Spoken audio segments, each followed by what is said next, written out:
Hi all. Here's a few putters.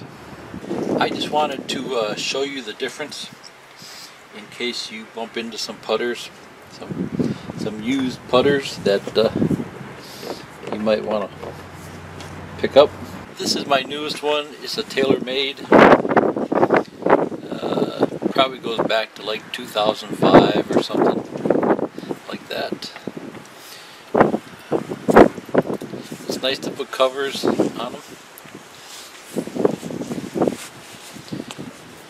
You can see these newer ones have like a rubber face, so the ball bounces off here a little slower. That's something that if you want to really jump in and buy a nice club, I'd go with like a new putter. You can easily spend over $100 on a new putter. Maybe go with the Callaway, nice Callaway putter for 120 bucks or so, whatever they happen to be going for now. You can see on these putter grips, the front is flat. That's where you would put your thumbs. And we'll go into more on the putter grip when we do some putting videos. This design here, that's more than just a design, that's showing you how to point your fingers. So that's what they're doing there.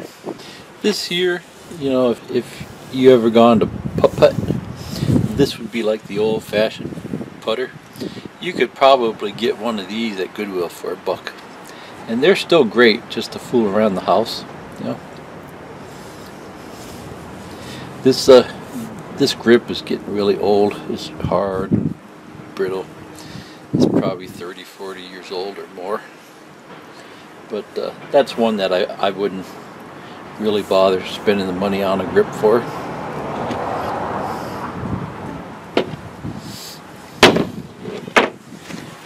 This one, this is a Spalding.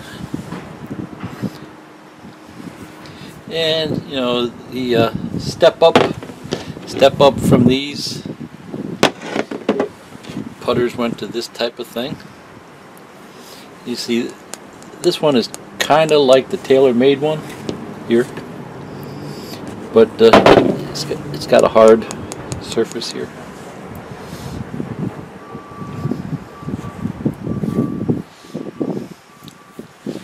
And then this one here, I picked this one up off eBay a few years ago. It's a Titleist Scotty Cameron Caliente.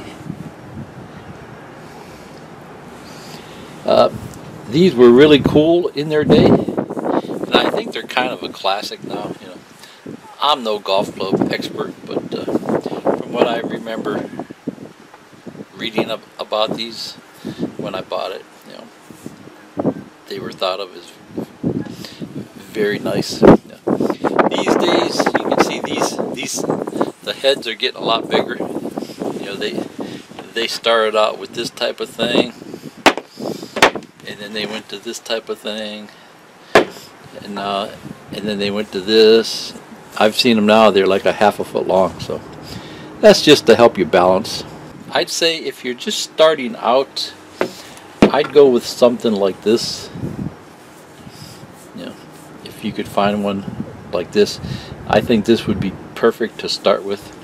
These are probably a little too old. You know, you really have to have some good skills to be able to hold this straight and things like that.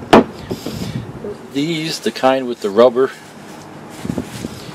you know, if you can afford a few bucks, you know, that would be nice, but I wouldn't really bother now, you know. But if you could find something like this at your local Goodwill or discount store for $1 or $2, that would be perfect. You know. I don't think I painted that one. I think it came black. So, but that would be a perfect club to start to learn how to use a putter. And you know, there again, you can tell it's a putter grip because all of the fronts are flat. That's the only club that has a flat front. They're all flat. This one here, I think I might eventually put a new grip on this one here. This grip is in pretty good shape, but it's a nice club. I think I'll go ahead and put a new grip on it. So Callaway clubs is a top name. Titleist is a top name, and then TaylorMade. So those are the three top names that I know of. I think there's a few more, but if you bump into one of those names, for sure grab it. Just check it, make sure there's nothing loose, make sure it's not bent. You know, most clubs, they aren't bent unless a person really abused them, but I don't think I've ever seen a bent one that's actually crooked. You can see that one's really old and it's still straight.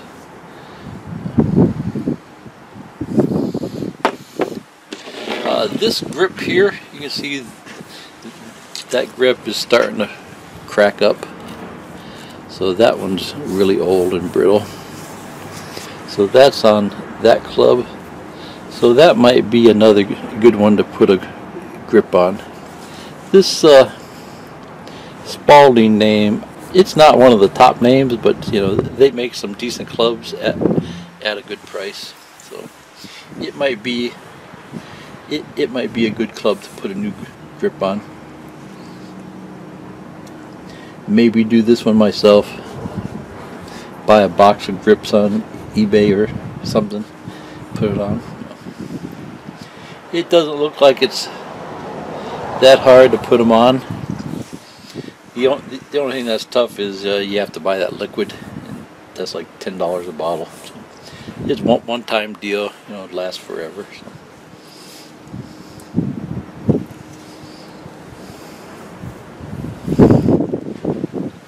This club, it's my newest one, but it goes back to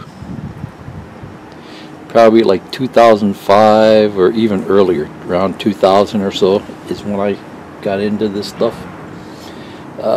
This plastic is already getting a little brittle. It's hard.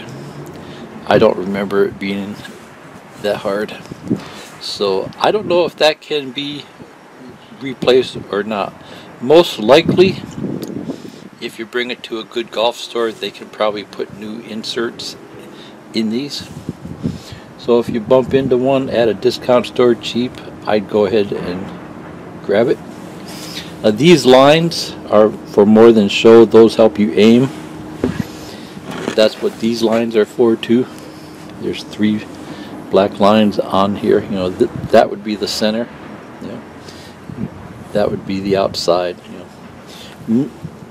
Normally, you do try to hit it right in the center, but there are times that you may want to hit here or hit here. You know, it depends on what type of putt you're trying to do. But 99% of the time, you try to hit it right in the middle.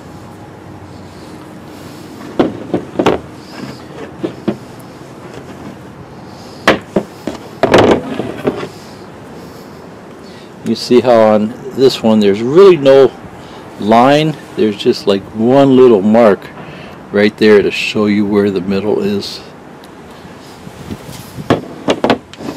And on this one, there's nothing. You know, you just have to know. You just have to know your club, how your club reacts. Okay, so I think we'll call her a day there. See ya. Bye.